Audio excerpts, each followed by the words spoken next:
ang mga kwento ng pag-ibig, kwento ng buhay at kwento ng pag-asa dito sa Barangay Love Stories. Love Stories. Sadyang hindi magkakapantay ang kinakatayuan ng bawat isa sa atin. Sa pagsilang pa lamang natin ay magkakaiba tayo ng estado sa buhay. Sa kabila ng ating ikinamulat ay sinisikap or sisikapin nating umangat upang pagandahin ang ating kinabukasan. Ang tanong na lamang dito ay kung paano makakamit itong pangarap ng pag-ahon. Ikaw, kabarangay, nasubukan mo bang ipilit na baguhin ang iyong kapalaran sa paraang hindi patas? Dear Papa Dudut, magandang araw po sa inyong lahat. Binabati ko po ang mga tagapakinig ninyo sa Barangay LS 97.1 at sa Barangay Love Stories. Nais ko pong malaman ninyo na paborito ng mama ko ang inyong programa at sinusubaybayan niya kayo bilang kanyang libangan habang siya ay nasa bahay. Sa kanya ko po nalaman ang Barangay Love Stories, kaya naman naisipan kong magsulat sa inyo, Papa Dudut. Handa akong ibahagi ang aking karanasan kahit matinding kahihiyan ang nararamdaman ko sa ginawa ko. Ilang taon kong maingat na itinago mula sa lahat ang pangyayaring ito, ngunit ngayon ay nagpasya akong magsulat sa inyo.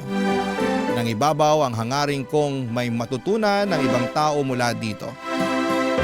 At upang protektahan ang identity ko at ng aking pamilya ay maaari nyo akong tawagin sa hindi ko tunay na pangalan na Sandy. 47 anyos ako sa kasalukuyan, 7 taon nang nakakalipas mula nang naranasan ko ito. Nagtatrabaho ako noon bilang executive assistant. Ang boss ko noon ay tawagin nating si Camille. Magkaedad kami. Parehas ng taon ang aming kapanganakan. Ngunit ang mga buhay namin ay sadyang magkaiba. Kung ikukumpara kaming dalawa ay para kaming araw at gabi. Lumaki ako sa isang pangkaraniwang pamilya. Kung titingnan ay maayos naman ang kalagayan namin. Nakatapos kaming magkakapatid ng pag-aaral at may kanya-kanya kaming stable na trabaho. Pinatapos kami sa kolehiyo ng aming mga magulang nang may kaakibat na sakripisyo at nagbunga naman po ito. Mula sa pagsisikap naming magkakapatid ay nakabili kami ng bahay sa Cavite.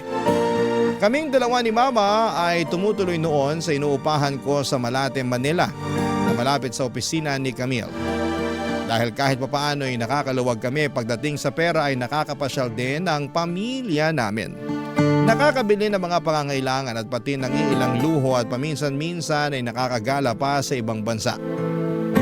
Ang katunayan naman or katayuan naman ng pamilya ni Camille ay malayo sa buhay namin at pati na rin ng sa karamihan. Si Camille ay pinanganak ng mayaman. May malaking negosyo ang mga magulang niya na ipinamana sa kanya. Siya ay isang literal na tagapagmana ng isang kumpanya. Tuwing pumapasok siya sa opisina ay matikas ang kanyang postura. Yung kahit sino'y makikita kaagad na boss siya. Lahat ng damit niya ay mamahalin at ang bawat piraso nito ay kapresyo ng ilang araw kong pagtatrabaho. May isip ninyong hindi niya kailanman naranasang gumawa ng gawaing bahay, sumakay ng mga pampublikong transportasyon o masinop na pag-ipunan ang pambili ng anumang gamit sa bahay. Kapag nakakausap ko siya ay nararamdaman kong malayo talaga ang kalagayan naming dalawa. Kahit sa mga simpleng bagay kasi ay hindi maabot ng pangkaraniwang nilalang ang mga nagagawa niya. Kagaya na lamang ng madalas na pamamasyal niya sa abroad.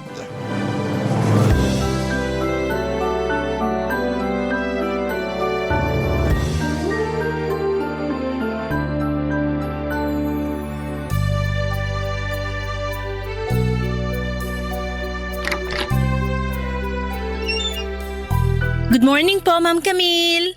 Good morning. Wow, ang ganda naman po ng suot nyo ngayon. Thank you. Bagay itong blazer na kasama yung suot kong dress, no? Opo, mapapalingon yung sino mang makakakita sa inyo. Saan niyo po nabili ang suot nyo? Itong blazer sa London pa galing. Binili ko nung nagbakasyon kami ng buong pamilya doon last year. At ito namang dress, custom made ng isang kilalang fashion designer sa Los Angeles. Pinasadya ko na to sa kanya habang nandun ako kasi matagal ko nang bet yung mga gawa niya eh. Tignan mo, kita mo rito yung masinop na pagkakatahi niya, oh? Kahit sa maliliit na detalye, pulido yung design. Dekalidad yung pagkakagawa. Oo nga po, parang isang obra maestra yung suot nyo. Siguro, ang mahal din po ng presyo niyan. O siya, simulan na natin yung araw. Pakitignan naman yung schedule ko. May meeting ba ako ngayon? Meron po yung kasama ng Board of Directors. Tungkol po sa monthly agenda. After lunch yun, no? Opo, mamayang 1 p.m. Sige. As usual, pakihanda ng mga dokumento na kailangan para dito. Okay po. Yung minutes of the meeting nung nakaraan, pakiprint muna para matignan ko. Eto po na-print ko na. Nakahanda na po yung lahat para sa'yo. Ah, naiprint mo na pala. alam mo na yung kailangan gawin, ha? Siyempre, sa tagal ko na dito, gamay na gamay ko na yung trabaho. Eto na po yung printed copy ng minutes. Salamat! Gaano ka na nga ba katagal bilang secretary ko? 10 years na po. Talaga? 10 years? Mahabang panahon na rin pala. Kaya sanay na ako sa pasikot-sikot ng opisina. Alam ko nga rin po yung susunod na kukumustahin nyo eh. Sige nga, ano nga yun? Ano kayang itatanong ko? Ano pa ba? Eh di yung tungkol sa mga email, itatanong mo kung may bago. Yan nga yung nasa isip ko. Nakakatuwa naman. May nag-email naman po. Nag-update po yung supplier na approve na nila yung kontrata. Kailangan na lang po ng pirma mo para masimulan na nilang gawin yung order. Okay na sa akin yung terms and conditions nila. Pahingi na lang ng kopya ng kontrata. Pagka-print mo nito, pipirmahan ko na. Pakiabisuhan na lang yung finance department sa approval nito para ma-release na nila yung payment sa supplier. Okay po. Thanks! By the way, naka-vacation leave pala ako ngayong Friday ha. Kaya hindi muna ako available nun. Oh, ngayong Friday? Ngayong Friday. Tinitingnan ko po yung schedule mo eh. Okay, babakante ko po yung oras mo sa Friday. Saan ka po pupunta? Sa Japan lang, balikan din ako ng Monday. Saglit lang po pala yung trip mo, ilang araw lang? Oo, 3 days lang ako dun. Wow, sana all! Ikaw na munang bahala dito habang wala ako. Sure, makakaasa ka sa akin. Kayang-kaya mo kahit mawala ko ng ilang araw. Ilang beses mo nang napatunayan yung sarili mo. Malaki ang tiwala ko sa'yo. Masipag si Camille at seryoso pagdating sa trabaho. Pinagsisikapan niya ang pagpapatakbo at pagpapanatili ng family business nila. Anumang responsibilidad ay ginagawa niya ng masinsinan kaya hanga ako sa kanya.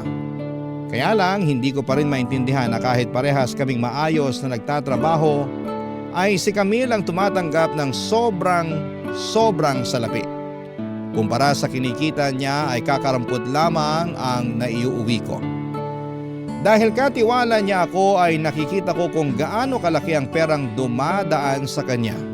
Papadudot tuwing nakikita ko si Camille ay parang sinasampal ako ng katotohanan na hindi talaga patas ang buhay. Alam ko yung tungkol sa inuuwian niyang mansyon, ang maraming ari-arian nilang lupain at sasakyan. Pati na rin ang mga magagarbong bakasyon niya. Nabubuhay siya na parang prinsesa na pinagsisilbihan ng maraming tauhan. Nanliliit ako kapag naiisip ko ang mga ito. Hindi ko maiwasan noon na makaramdam ng matinding inggit. Gabi-gabi ay umuwi ako sa payak naming inuupahan. Sa edad ni Mama at pilit pa rin siyang naglilinis kaya maaliwalas naman ang bahay. Ngunit kumpara sa mansyon ay Camille ay parang lungga ng daga ang maliit na tirahan namin. Umaasikaso pa rin si Mama ng mga gawaing bahay katulad ng paghahanda na makakain namin. Nakakasama ko siyang kumain ng pananghalian tuwing day off ko. Ang mga saloobin kong hindi ko nasasabi kahit kanino sa opisina ay nagagawa kong ikwento sa kanya.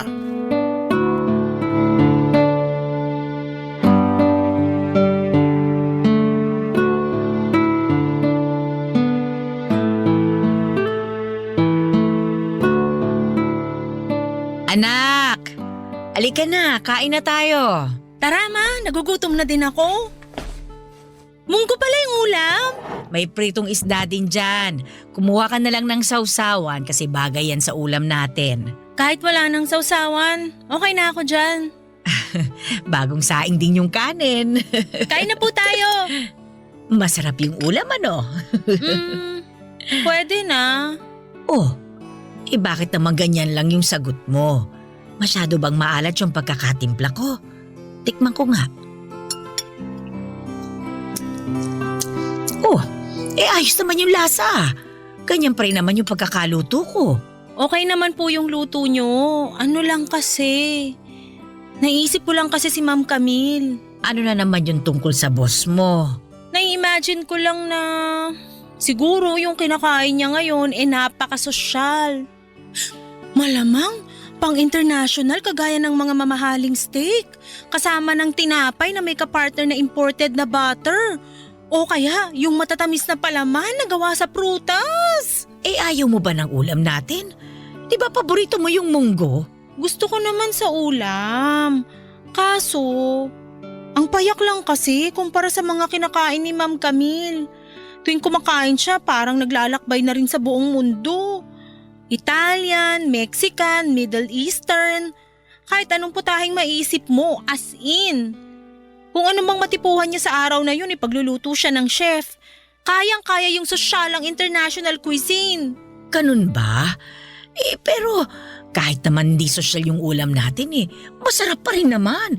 Parang pinalalabas mo na dahil sosyal yung pagkain niya wala nang binatbat yung lutong Pinoy ko. Tingin mo na yata sa ulam natin ngayon pagkain ng mahirap. Kung ikukumpara nga naman sa nakakain ng boss ko araw-araw ganun na nga yung dating ng pagkain natin. Wala namang problema sa ulam natin Tsaka, bakit mo ba kinukumpara yung pagkain natin sa anuman yung inihahain para sa boss mo? Kasi ma... Wag mong sabihing naiinggit ka sa kanya. Oo. Kasi nakakaingit naman talaga siya. Ay, hindi maganda yung nararamdaman mo na yan. Pabalik-balik nga sa isip ko kung nasan siya ngayon Alam mo bang habang nag-uusap tayo dito ngayon nagsasaya siya sa Japan? Ganun ba? Pero di dahil sa trabaho yung pinunta niya doon. Hindi. Alam mo kung anong dahilan? Ano? Nagpunta siya para manood ng isang theater performance. Yun lang yung dahilan niya. Yun lang? Sigurado kang yun lang ang ipinunta niya? Oo. Nakita ko kahapon sa lamesa niya yung ticket ng theater performance na yun. Ako yung nag-aayos sa schedule niya. Kaya alam kong wala siyang pakay doon ngayon na may kinalaman sa trabaho. Gawain niya talaga yun. Pag may gusto siya, kahit mababaw lang yung dahilan gagawin niya. Kahit gaano pa kamahal abutin nun.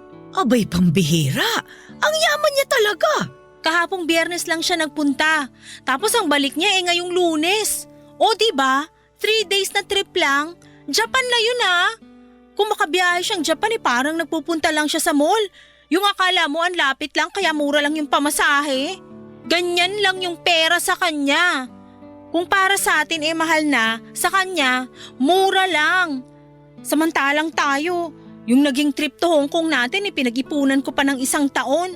Tapos matipid pa tayo sa lagay na yun Mumurahing hotel nga lang yung tinuluyan natin Pero naaalala ko na masaya yung naging pasyal natin nun sa Hong Kong. Mas masaya sana yun kung mas marami tayong pera. Sa totoo lang, kahit anong gawin natin sa mundong to mas masaya kung mas maraming pera. Kahit naka-budget tayo, nag-enjoy naman tayo dun anak. Nasa kung paano mo lang talaga tinitingnan yung pagiging masaya. Mama naman, kung makasalita ka parang kontento ka na sa buhay natin. Kontento na naman talaga ako Pues ako, hindi. May problema ba sa simpleng buhay natin anak? Ang unfair kasi. Magkaedad lang kami pero di hamak na napakataas ang lipad ng buhay niya kumpara sa akin. Marami siyang kayamanan na sa totoo lang hanggang pangarap ko na lang. Kahit gaano ako katagal magtrabaho, may mga luho siyang di ko talaga mabibili kahit kailan. Ano naman kung hindi natin mabili yung mga luho niya? Kaya nga luho ang tawag dun hindi yun kailangan. Di ko na rin ba yun deserve? Ang mahalaga may sapat tayo sa mga pangangailangan natin. Hanggang gano'n na lang? Hanggang sa sapat na lang tayo? Kahit nagtatrabaho ko, hanggang sa sapat pa rin lang? Parehas lang naman kami nagsisikap. Pero bakit siya yung pinagpapala? Eh di ba, minana niya yung kayamanan mula sa pamilya niya? Oo, mula sa mga magulang niya.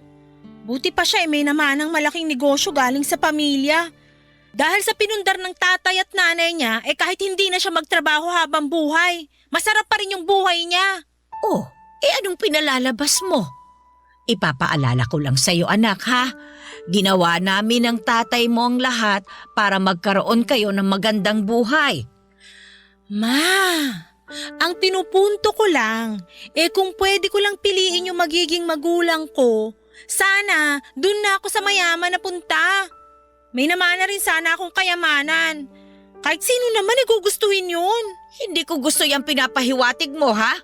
Nakakasakit siyang ganyang mga pananalita. Naririnig mo ba ang sarili mo? Pagiging ingrata na yung tawag dyan. Imbis na magpasalamat ka sa mga magulang mo, nagawa mo pa kaming laitin. O ma, saan ka pupunta? Bahala ka ng amo na dyan. Nawalan na tuloy ako ng ganang kumain. At dahil nga sa pagkukumpara ko sa aking sarili kay Camille ay sumama ang loob ni Mama sa akin. Hindi ko sinasadyang ipamukha sa kanya na minamaliit ko ang mga ginawa nila para sa aming magkakapatid. Noong mga panahong yon ay hindi ko pa napapansin ang epekto ng aking inggit sa mga taong malalapit sa akin. Humingi ako ng tawad kay Mama at hindi na niya dinibdib ang tampo niya. Maaari na sana akong matauhan mula dito sa pinag-awayan namin ni Mama. Ngunit mas nangingibabaw pa rin sa akin ang paghahangad sa kayamanan ni Camille. Dahil kasama ko palagi si Camille ay nakikita ko ang marangyanyang pamumuhay.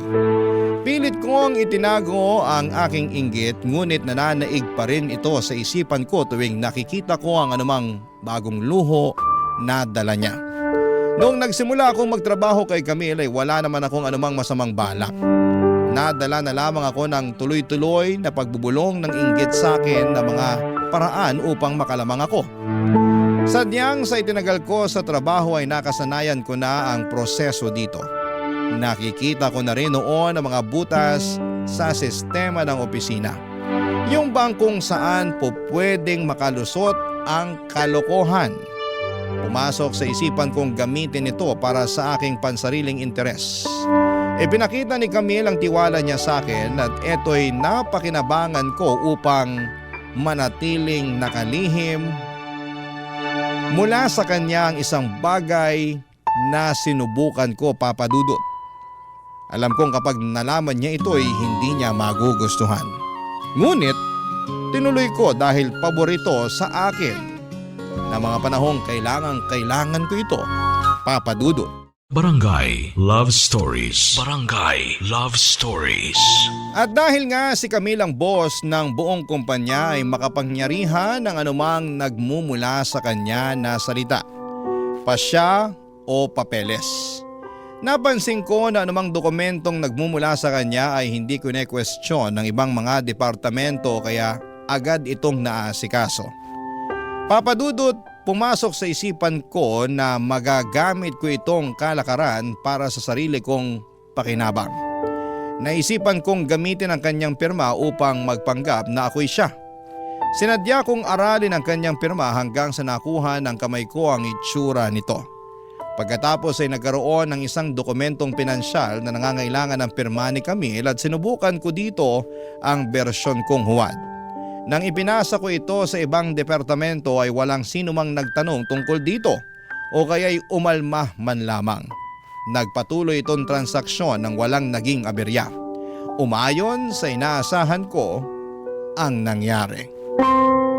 At dahil nga matagumpay na naaprobahan ng isang dokumento ay lumakas ang loob kong magpaaproba ng sumunod pang mga papeles na remedyohan ko lang. Nang nakakupit ako ng halaga dito ay nakaramdam ako ng uhaw para sa higit pa. Ito pala ang tipo ng uhaw na hindi mapapawi kahit gaano pa karami ang mali ko. Hindi ko na idedetalye pa ang aking mga ginawa. Sabihin na lang natin na sa katagalan ay palaki ng palaki ang tinatangay ko. Isang araw pagkakuha ng inumit kong pondo ay naisipan kong gastusin po ito upang sorpresahin si mama. Hindi ko inakala ang naging reaksyon niya nang malaman niya ang tunay na pinagmulan nito.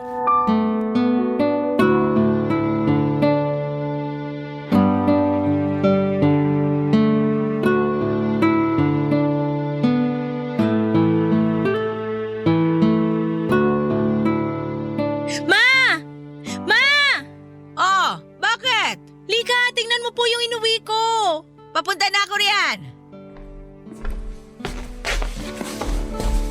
Oh, ano bang ipapakita mo? May binili ako. Eto. Tiyanan! Aba, ang laki naman yan. Ano naman ito? Aba, Meron na tayong bagong TV! wow! Mula ngayon, makakapanood ka na ng mga palabas sa malaking screen. Ay, abay, ganito na pala ang usong TV ngayon. Napakanipis naman ito. Oo! Napag-iwanan na kasi tayo ng panahon sa lumang TV natin. Mula ngayon, naka-smart TV na tayo. Sobrang laki pala nito. Nako, kailangan yata natin bumili ng bagong patungan para dito. Ay, oo, kailangan na nga. Yung mas malapad na. Sige, bili na rin tayo ngayon ng bagong TV stand. Tara, magtingin tayo sa mall. Ay, teka. Mukhang marami ka yatang panggastos ngayon na. Sumahod ka na ba? Hindi. Sa susunod na linggo pa yung sahod ko. Oo, nakakuha ka ba ng bonus pay? Hindi rin. Ganun ba? Nakaipon ka na kaagad mula nung huling sahod mo? Kakahanda lang natin para sa birthday ng kapatid mo nung nakaraan ah. Hulaan mo kung paano ko to nabili. Nako, baka naman ni kay nangutang. Hindi. Bukod pa doon. Huwag kang mangungutang kung para lamang sa mga gamit na hindi naman natin kailangan, ha? Relax ka lang po. Di ko hiniram yung pambili ko dito. Ayoko mamroblema ka sa ipambabayad mo sa utang. Tandaan mo, mahirap yon kapag nabaon ka. Opo, ma. Mabalik nga tayo. Mukhang mahal pa itong TV na ito ah. Sosyalin. Saan ba nanggaling yung perang pinambili mo nito? Gusto mo bang malaman? Abay kaya nga ako nagtatanong eh. Talaga? Oo nga! Ano nga ba? Lalo tuloy ako nasasabik na malaman eh. Sasabihin ko sa'yo, pero sa ating dalawa lang to, ha? Oy, sige. Hindi ko ipagsasabi. Sabihin mo na anak. Ganito kasi yun. May nadiskubre akong teknik sa office. Ano namang teknik ang sinasabi mo?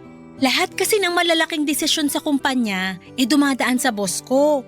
Kasama na dun yung mga desisyong pinansyal sa office. Sa kanya dumidirekta kung saan ilalaan yung pondo ng business. Bale hawak niya yung pagdaloy ng pera nito. Dahil boss siya, kahit anong desisyon niya susundin ng kumpanya. Oh, tapos? Dahil nga boss siya, umuusad yung buong kumpanya para umayon sa desisyon niya. Paano naman ngayon malalaman ng kumpanya na galing sa kanya yung utos? Di kung meron itong pirma niya, yung pirma niya ang nagsisilbing pruweba na anumang ipapagawa niya nagmumula sa kanya. Pero, alam mo, yung pirma niya andali lang palang gayahin. Nadiskubre ko na kaya ko na mag-imbento ng transaksyon at maaaprubahan to. Basta't gayang-gaya ko yung pirma niya. Gamit lang yung pirma niya, napapalabas ko na desisyon to ng boss ko, kahit ako pala may pakana. Pag naaprubahan na yung gawa-gawa kong kontrata, syempre, maglalabas na yung kumpanya ng pera. Tapos, pag nandyan na yung pondo, madali na lang ilipat yung pera papunta sa bank account ko. Bagang langit! Easy lang yung teknik na to. Alam mo ba, ma? Marami na ako natatabing pera. Kaya mabibili ko na yung anumang gamit na gusto natin. Ano ka ba naman, Sandy? Hindi man lang ba pumasok sa isip mo na mali yung ginagawa mo? Kung makasalita ka, parang masaya ka pa. Huwag kang mag-alala. Ilang beses ko na tong nagawa. Wala naman nangyayari sa akin. Hindi mo alam yan. Wala pang nangyayari sa'yo ngayon, oo. Pero may posibilidad na mabuking ka balang araw. Di ako mahuhuli. Maingat ko kayang nilulusot yung diskarte ko. Ay naku, ewan ko sa'yong bata ka. Kung mahuli ka man o hindi, hindi yun ang ipinupunto ko. Ang mali ay mali. Kahit ano pang ikatwiran mo. At saka sigurado akong krimen yan, anak. Magiging krimen lang to pag nahuli ako. Alam mo, sa sobrang yaman ni Ma'am Camille, di niya mapapansin kung makupitan siya. Nasa milyon kaya yung kinikita ng negosyo nila. Ano ba naman yung ilang libong piso kung mawala sa kanya? Sinasabi ko na, barya lang yung tingin niya doon. Namemeke ka ng dokumento at nanghuhuwad ng pirma ng ibang tao. Abay anak, nanloloko ka ng kapwa mo. Masama yan. Masama ba yung ginagawa ko kung di naman napapahamak yung boss ko? Di kawalan sa kanya tong kinukuha kong halaga, as in. Kahit na. Anak, pag nanakaw pa rin yung ginagawa mo. Sige ha, itatanong ko, saan ba nanggagaling yung pera niya? Ha? Sa tingin mo, paano ba yumaman yung pamilya ni Ma'am Camille? Siyempre dahil sa mga trabahante sa loob ng negosyo nila. Lumaki sila ng ganyan dahil sa sipag at tiyaga ng mga empleyado. Diba?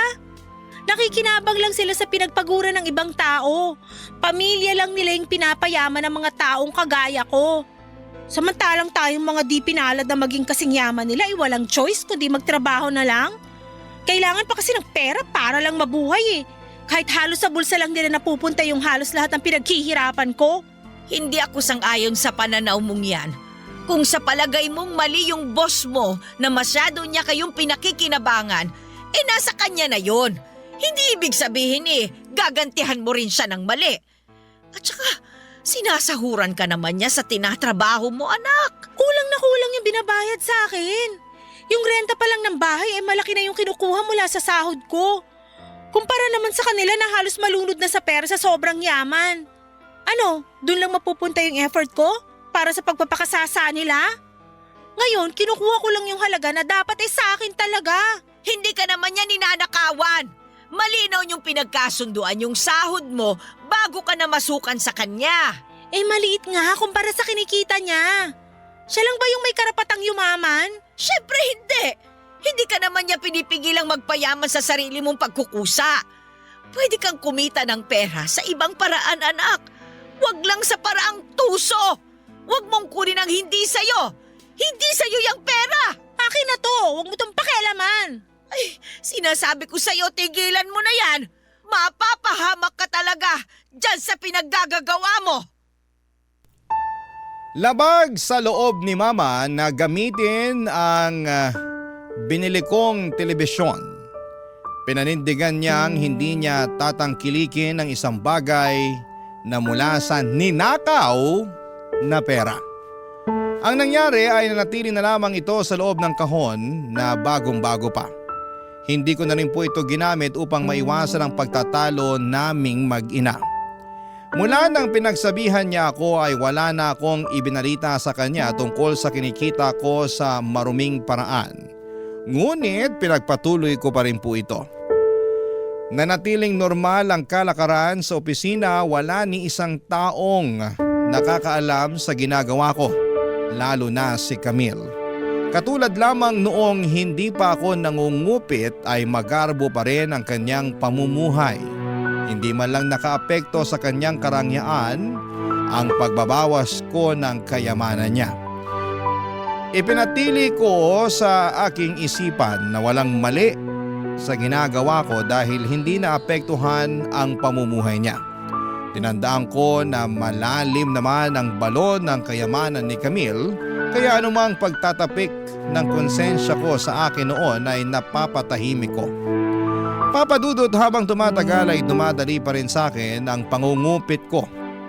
Lumakas lalo ang aking loob at napadalas pa ang pagkuha ko ng perang hindi naman para sa akin. Nang sinilip ko kung magkano na ang kinulimbat ko, umabot na pala ito ng 7 digits. Sapat na itong halaga upang makabili ako ng bagong bahay. Dito'y pinigilan ko na sana ang sarili kong magnakaw pa. Ngunit para kong sinapian ng pagkauhaw nang lalo ko pang mabibili ang mga kagustuhan ko. Anumang balak ko'y tigilan ito ay kusang lumalaho. Mas nanaig ang pagiging ganit ko para sa walang katapusang pagiging matakaw sa pera. Hinayaan ko na manatiling lingid sa kalaman ni Camille ang aking pagnanakaw. Sa isip ko nooy, kahit gaano ko kadalas na makita ang kanyang luho ay kampante ako basta't napagpapatuloy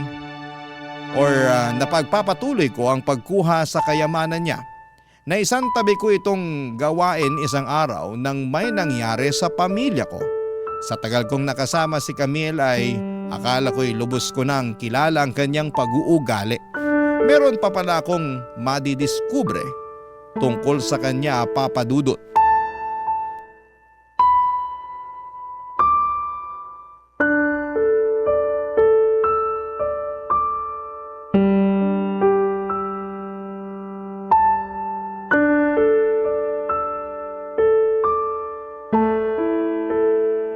Sige po, papunta na po ako dyan ngayon para tingnan si Mama.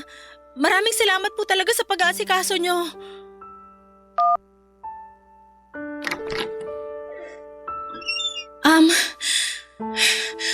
Ma'am Camille, Ano yan? pwede po ba akong mag-leave ngayong araw? Okay lang, wala namang kaso. Pero bakit naman?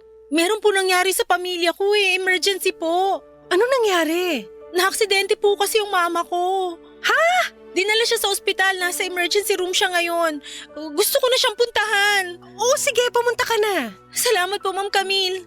Paano mo nabalitaan yung tungkol sa mama mo? Sino nagsabi sa'yo? Yung kapitbahay po namin, nakita na lang po nila na nakabulagta si Mama sa kalsada.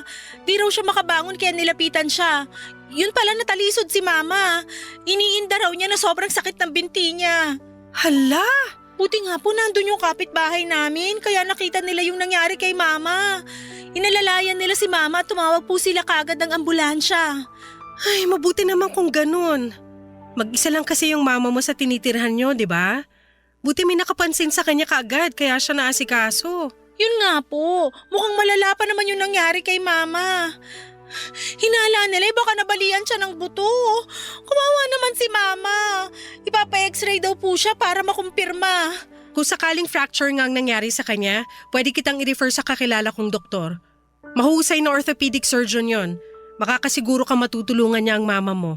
Maganda nga po sana kung sa mahusay na doktor magpatingin si Mama. Baka dun pa siya gumaling kagad.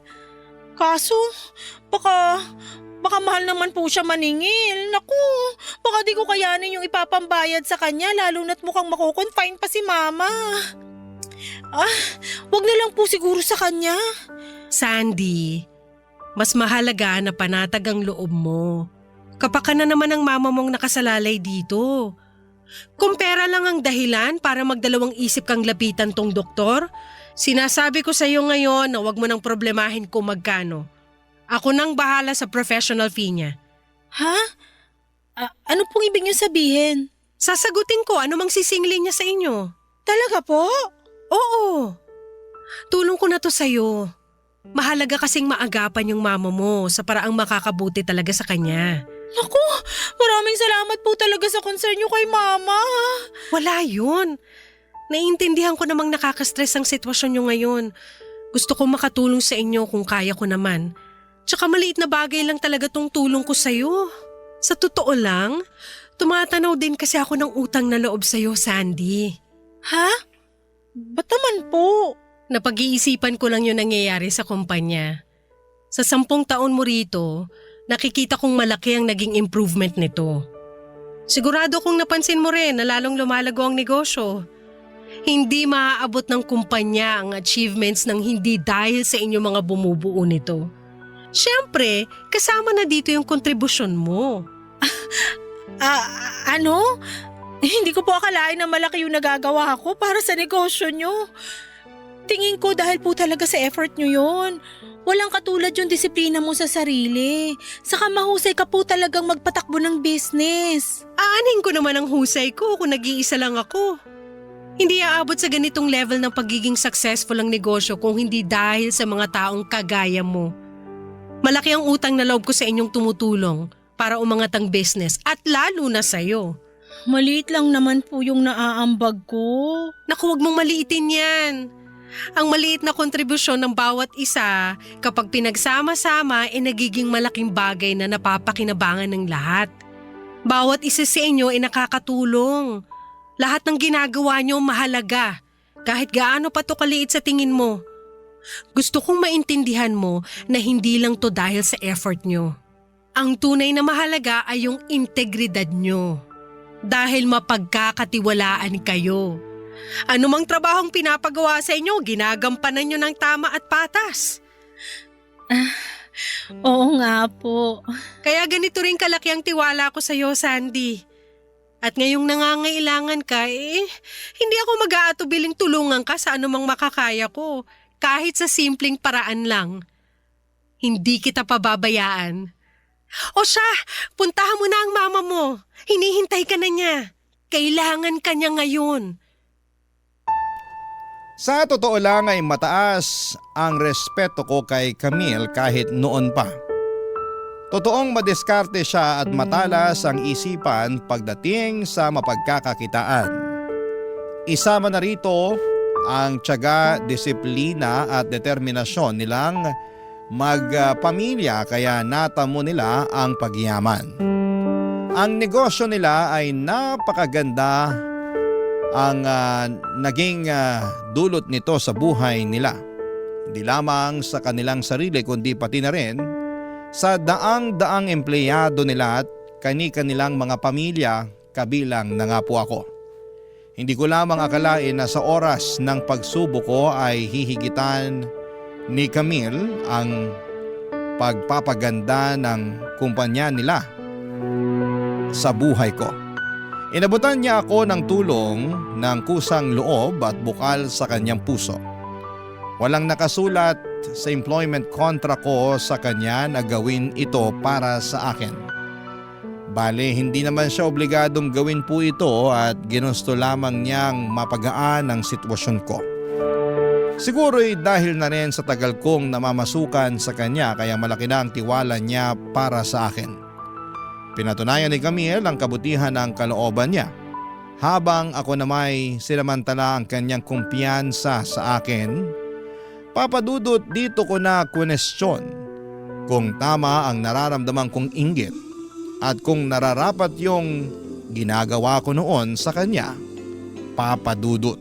Barangay Love Stories. Barangay Love Stories.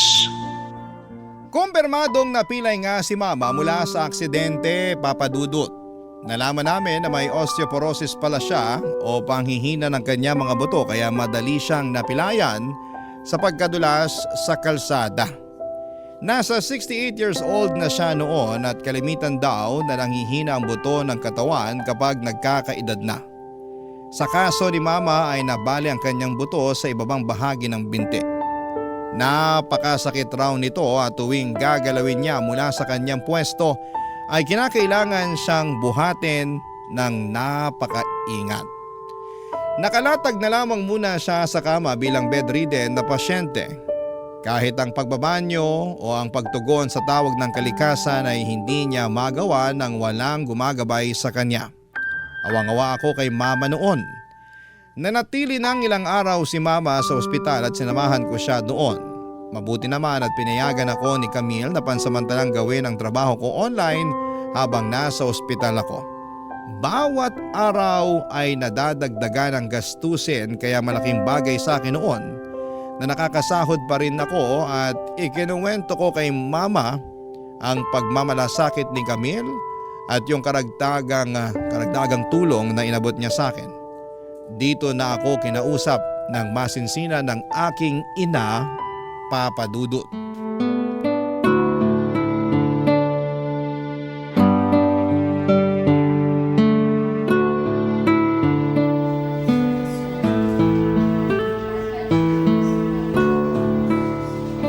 Komportable ka na po sa higa mo, ma?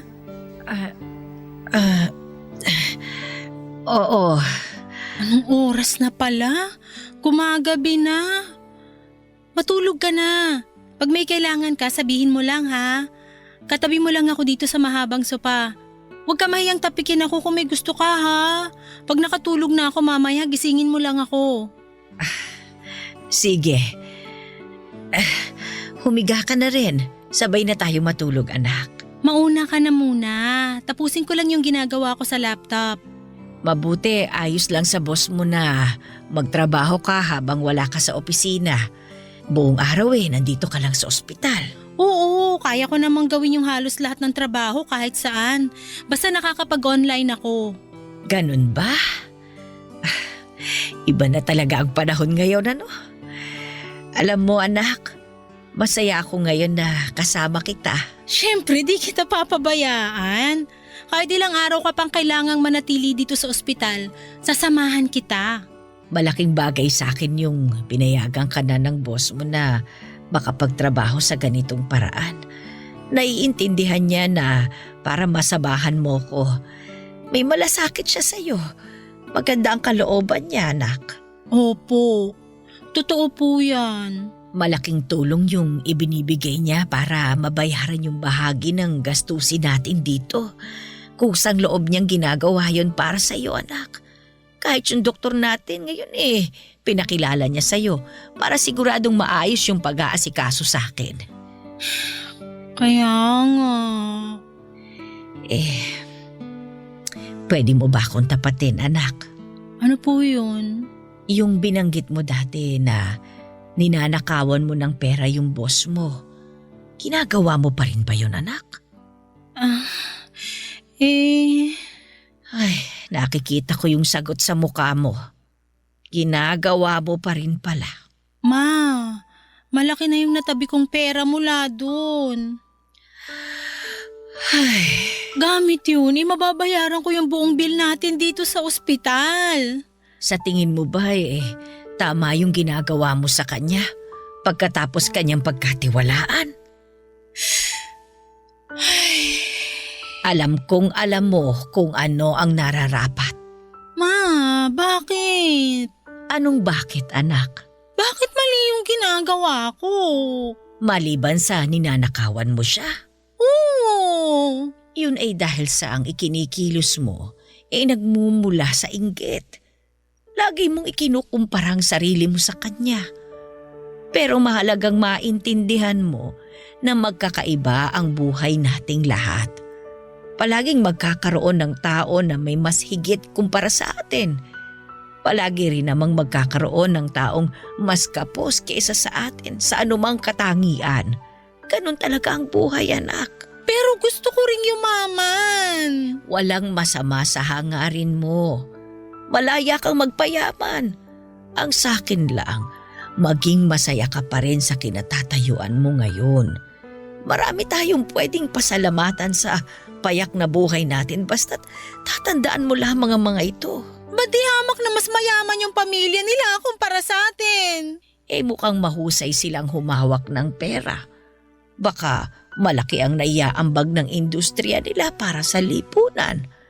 Sa kaugalian din siguro nilang magpapamilya. Maraming po pwedeng maging dahilan, anak. Kung magkaiba man kayo ng boss mo, naiisip mo pa rin bang mas nakakahigit siya kaysa sa'yo? Opo. Kahit mayaman sila, hindi naman ibig sabihin nun puro sarap na lamang ang buhay nila. Siyempre may mga problema din ang mga yun. Yun bang tipong mga pangmayaman ding problema? Di ko ma-imagine kasi di naman ako mayaman. Yun na nga. At hindi natin problema yung mga pinoproblema nila. May sarili kang buhay at yun yung tutukan mo. Kung ano man yung nararanasan nila sa buhay, sa kanila na yun. Ay, naiisip ko nga na di niya deserve yung ginagawa ko sa kanya Alam mo anak, kahit sino naman natutokso na gumawa ng hindi maganda, lalo na't pagdating sa pera. Pagka ganun, iisipin mo kung sino ang maaapektuhan sa gagawin mo. Yung maliban sa sarili mo lang. Kung ikaw lang yung makikinabang, tapos may ibang taong mawawalan o mapapahamak, abay mali yun anak. Pero yung perang kinuha ko, magagamit natin para mabayaran yung pinang-oospital mo ngayon. Di naman ako lang yung makikinabang, pati ikaw din. Kahit na. Kapag dumating yung araw na mahuli ka sa ginagawa mo, abay, posibleng hindi lang ikaw yung mapahamak. Pwede kang makadamay ng ibang tao sa kalokohan mo na yan. Hindi ako matatahimik kung magkaganon, tapos sangkot ka. Kakayanin kaya natin yung gastusin? Magbibigay si Ma'am Camille ng pambayad sa ospital. Pero di naman niya sasagutin lahat yun. Malaki na naman yung mababawas doon dahil sa kanya. Yung matitirang balanse doon mapagtutulungan yung magkakapatid. May pension pa ako na nakukuha kada buwan. Pag yun pinagsama-sama nating lahat, malaking halaga na rin yun, anak. Magtiwala ka, nakakayanin nating mabayaran ito. Ayaw mo talagang gamitin ko yung ninakaw kong pera? Ayoko talaga. Kahit ano pang idahilan mo, tutol ako. Sandy, anak, iisa lang yung hinihiling ko sa'yo. Ano po yun, Ma? Pwede mo pa bang ibalik yung halagang kinuha mo dun sa boss mo? Pwede naman.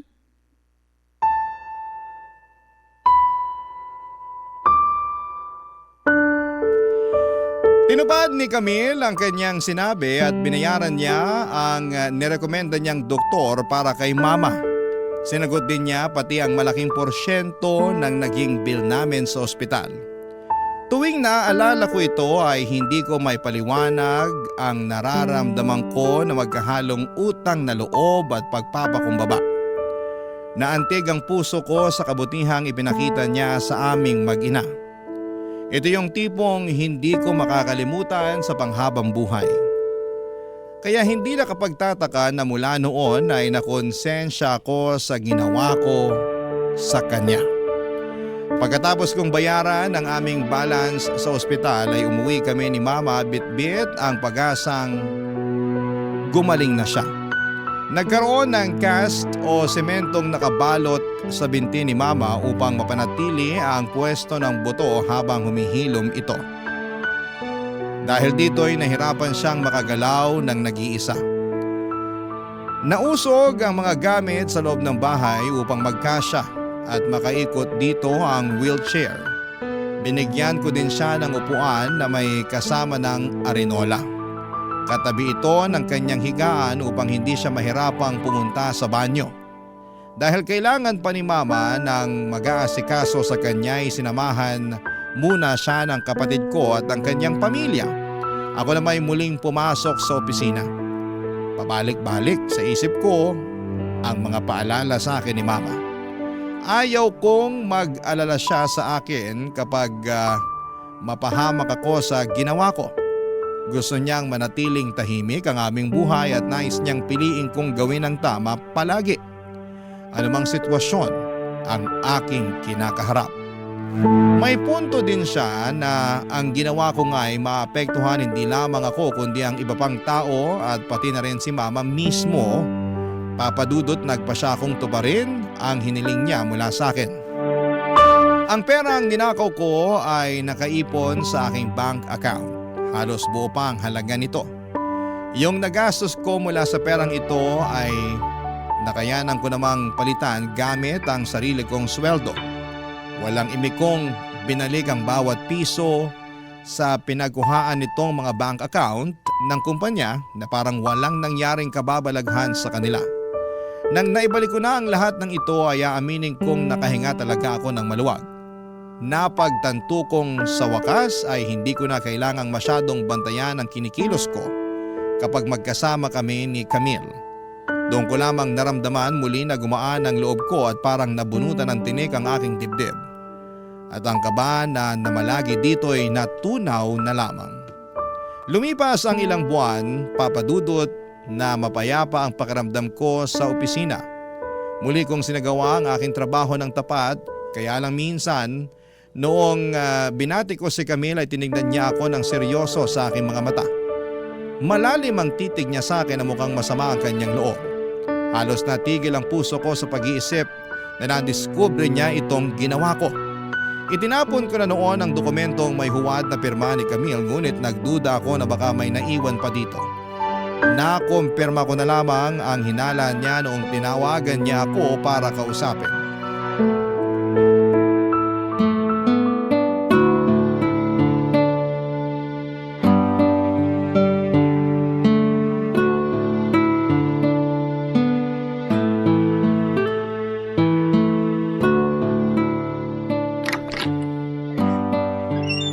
Good morning, Ma'am Camille. Sandy, may kailangan tayong pag-usapan. Sige po.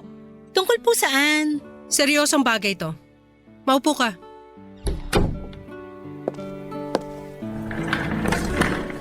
Ano pong pag-uusapan natin, Ma'am?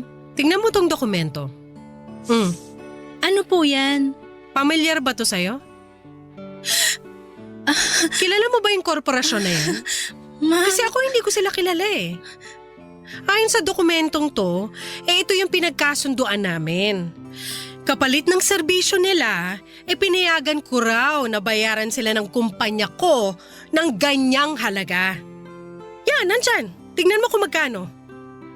Kaya lang, paano ako magkakaroon ng kasunduan sa isang kumpanya nang hindi ko alam? Baka sakali lang nakilala mo sila. Baka lang naman. Hindi mo ba sila kilala? Ha? Paano yun, Sandy? May multo ba rito sa opisina? Tsaka ang husay ng multo, ah. Ginawan ako ng kontrata nang wala akong kamalay-malay. Tignan mo. Nakapangalan pa sa akin. Ha, wow! Alam pa ng multo yung full name ko. At aba, ang ganda rin ng pagkakagawa ng pirma ko rito, ah. Yun oh, perfect yung itsura. Di na-aprobahan to. May pahintulot ko raw kasi. Ayan yung pirma ko, oh.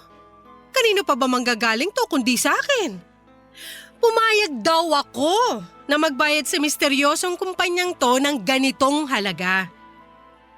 Oh, ba't ayaw mo tignan kung magkano?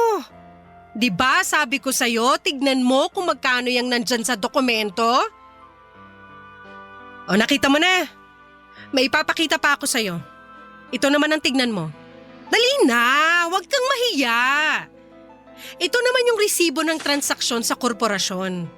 Ito yung bank account number daw ng korporasyon. Di syempre, i-check muna pag may time. Alam mo, wala na sana akong time para sa ganito eh. Pero ano pa habang mawawala sa akin ngayon? Baka mas malaki pa lalo yung mawala sa akin eh, no? Sa loob pa mismo ng sarili kong office, no? Ano pa kayang kababalagan ang magaganap kung hindi ko to naimbestigahan? Nawiwili talaga ako. Tuloy natin ang kwento. Di inalam ko kung kanino nakapangalan tong account. Hala! Alam mo na siguro yung nadiskubre ko. Kanino nakapangalan ng account? Walang iba kundi yung nakaupo ngayon sa harap ko. Sa'yo pala yung account. Ano kasi? Anong ano kasi? Huwag mo sasabihin kapangalan mo lang to ha. Wala ako sa mood makipag-joke time. Pagbigyan niyo naman po ako. Ano pa bang palusot mo? Ito na yung prueba oh. Na-make ka ng mga dokumento para makahuthot ka ng pera mula sa kumpanya. Kuhang-kuha mo pati yung itsura ng pirma ko. Bilib talaga ako sa'yo. Ma'am, ang gusto ko lang sana. Ang galing mo rin eh, no? 2 taon mo na pala tong ginagawa. Hindi mo sinasabing may talento ka pala sa pag-arte? Napakahusay mong gumanap na isa kang inosenteng trabahante na nangangarap maitaguyod ang pamilya. Palangiti ka pa tuwing pumapasok ako sa office? Yung pala habang hindi ako nakabantay sa'yo, ino-onsi mo na pala ako? Napaka-plastic mo? Ay, naluluha ka ba? Bakit naman? Nandito na tayo sa exciting part. Talentado ka nga lang ba? O sadyang may lahi kang kawatan? Sa kabila ng pagtitiwala ko sa'yo, pinagmukha mo akong bobo? Bobo ba ako sa paningin mo, Sandy, ha? Bobo ba ako? Ma'am Camille, please. Siguro kung isang beses mo lang ginawa, baka lumusot ka pa eh. Kaso kinain ka na ng pagkagahaman mo. Kaya tinuloy-tuloy mo. Ginawa mong hobby. Ano masaya ka naman, Sandy? May bagong hobby ka na? Ang dami mo pang pera? Ito naman yung dokumento ng financial transactions ng kumpanya last year. Para lang mag-gets mo kaagad. Yung mga dilaw na highlight dito ay yung mga transaksyon na may account number mo. Wow naman, ang dami naka-highlight sa page na to. Puro sa account mo ipinadala yung mga nandito. Ha! Tiba-tiba ka na pala. Hindi lang yun yung page na naninilaw sa highlight eh. Naninilaw din yung paningin ko sa'yo, Sandy! Magkano na kayang kinita mo sa modus mo? Tara, bilangin natin. May 20 mil dito. May 40 mil naman dito. Uy, ayos to. May 100,000 piso pa. Instant panalo. Kahit ako nasisilaw sa dami ng nadekwat, naka-highlight dito. Nabilang mo ba kung nakamagkano ka na? Hindi ko po nabilang. Di bale, binilang ko na para sa'yo. Akalain mo nung sinuma total ko ay umabot na pala tayo sa 1,000,000? Ma'am Camille, sorry po talaga. Sorry saan? Na nahuli ka? Hindi. Sorry po sa ginawa ko. Talaga lang ah. Maniwala ka po. Pinagsisisihan ko na po yung ginawa ko. Hawak ko na yung ebidensyang kailangan ko para masampahan ka ng kaso. Tambak na tambak yung pruweba laban sa'yo. Makukulong ka talaga. Patawarin mo ko. Parang awa mo na, ma'am, please. Ayokong makulong. Masisira yung kinabukasan ko. Ganun ba? Sana naisip mo yan bago mo pa ginawa to lahat. Hindi ko alam yung pumasok sa isip ko noon. Natukso lang po ako. Pero ngayon alam ko na. Hindi ko dapat ginawa yun. Nasilaw ako sa pera pero di ako dapat nagpasilaw. Mali yung ginawa ko. Maling-mali. Please. Ayokong makulong. Ayoko. Sorry po talaga. Maawa ka naman sa akin. Tigilan mo nga yung pag-iinarte mo. Hindi tatalag sa akin yung pagpapaawa mo. Pag tinitingnan kita ngayon, alam mo, nandidiri ako sa'yo. Pangako ko talaga sa'yo, hindi ko na uulitin to. Bigyan mo po ako ng isang pagkakataon, please. Please! Papatunayan ko na sa'yo na mapapagkatiwalaan mo talaga ako. Tingin mo pagkakatiwalaan pa kita pagkatapos nito? Ilusyonada ka rin, no? Nagsisisi na talaga ako. Pero, kung sa bagay, Bakit? Anong ibig niyo sabihin? meron lang akong tanong na gusto kong sagutin mo. Ano po yun? Nagtataka lang ako eh. Ito yung mga transaksyon ng account number mo 4 months ago. Ayon dito, puro papasok ng kumpanya yung pera. Opo. Tapos ang suma total din nito ay yung perang ninakaw mo. Opo. Anong ibig sabihin nito? Paki-explain nga. Binalik ko yung pera. Lahat po yun. Binalik mo? Bakit? Mula po kasi nung nanguha ako ng pera, hindi ako tinigilan ng konsensya ko. Patuloy akong dinadalaw ng takot na baka mapahamak ako dito. Isang araw natauhan na lang ako na di ko dapat to ginawa, lalo na sa inyo, na walang ginagawang masama sa akin. Wala talaga akong ginagawa sa'yo. Hindi kita kailanman niloko o inisahan. Gusto mo bawiin yung pagkakamali ko. Kaya binalik ko lahat ng kinuha ko. Gusto ko na lang maibaon sa limot tong lahat ng ginawa ko at makapagpatuloy na wala akong dinadalang bigat sa loob. Nawala nga yung ibang ebidensya laban sa'yo. Marunong rin palang maging multo yung mga papeles. Malamang na-dispatcha mo na yon. Kaso, may naiwan palang isang peking kontrata. Kaya pinilit mo mang itago yung kasalanan mo, nabisto ka pa rin. Eksakto yung halagang binalik mo. Walang kulang ni 1 sentimo. Kaya lang may mga pagkakamali na hindi na may babalik sa dati. Sa huli, nagnakaw ka pa rin.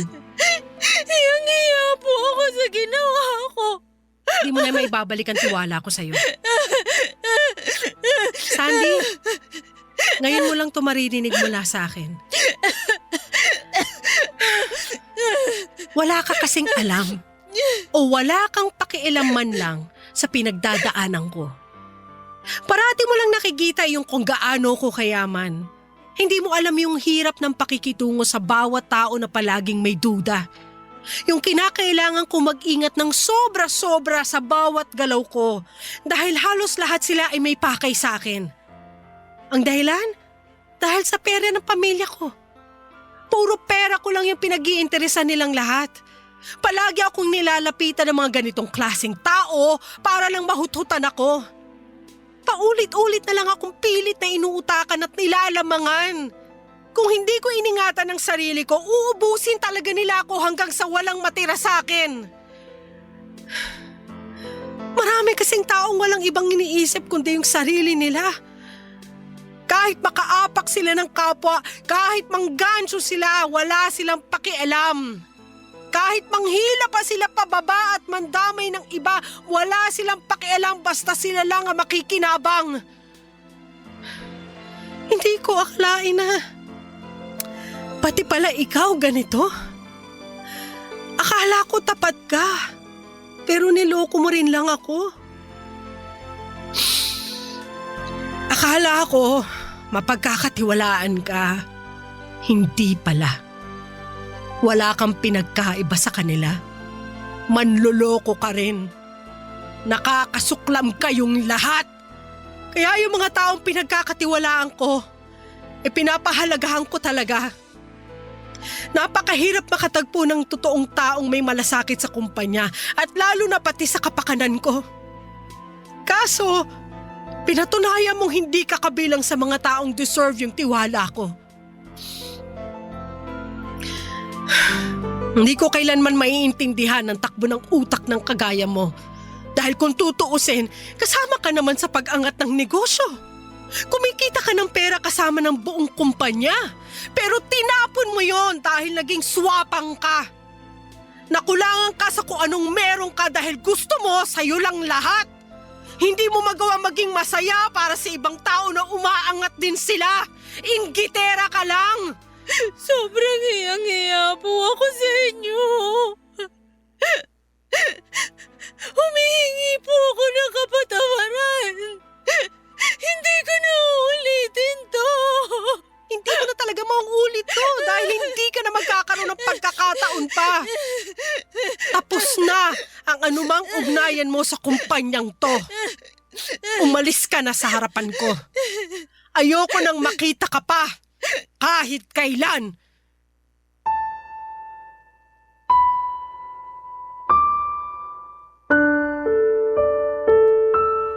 Yung araw na tinapatan ako ni Camille ay ang naging huling punta ko sa kanyang opisina. Pagkatapos niya akong kausapin ay sinundo ako ng gwardya upang ihatid ako papalabas ng kumpanya. Habang nakabantay sila sa paglalakad ko'y pinagtitinginan ako ng aking mga katrabaho. Nakaramdam ako ng labis na hiya. Yung parang wala na akong mukhang mayaharap sa kanila, Papa Dudut. Paniguradong nabalitaan na ito ng buong departamento. Bantay sarado ako ng mga gwardya na para bang ang mismong presensya ko sa loob ng gusali ay hindi na pinagkakatiwalaan pa. Dito ko nararamdaman ang pagturing sa isang kriminal. Pagka-uwi ko'y nakatanggap ako ng mensahe mula sa Human Resources Department ng kumpanya.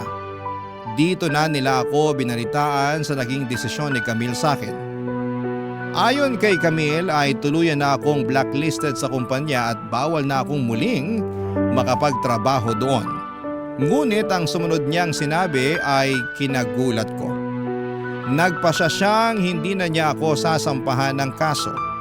Ibig sabihin ay hindi niya ako ipapakulong. Ramdam kong dahil ito sa pagbalik ko ng perang ninakaw ko. Kung hindi ko ito binalik ay siguradong natuloy ako sa bilangguan. Dahil nawala na ako ng trabahong pinapasukan ay tuluyang kaming umuwi ni Mama sa Cavite. Ako na ang lubos na umasikaso sa aking ina at malaki ang pasasalamat kong malaya ako mula sa rehas. Dahil nagawa kong samahan si Mama upang tuluyan siyang gumaling. Napakabuti or nakabuti hindi lamang sa akin kundi pati na rin kay Mama na minulad niya ako sa tamang gawain. Nailayo ako mula sa landas ng kapahamakan. Hindi ko pa rin masagot ang tanong kung bakit hindi patas ang buhay, ngunit hindi ito dahilan upang pairalin ang panlalamang ng iba.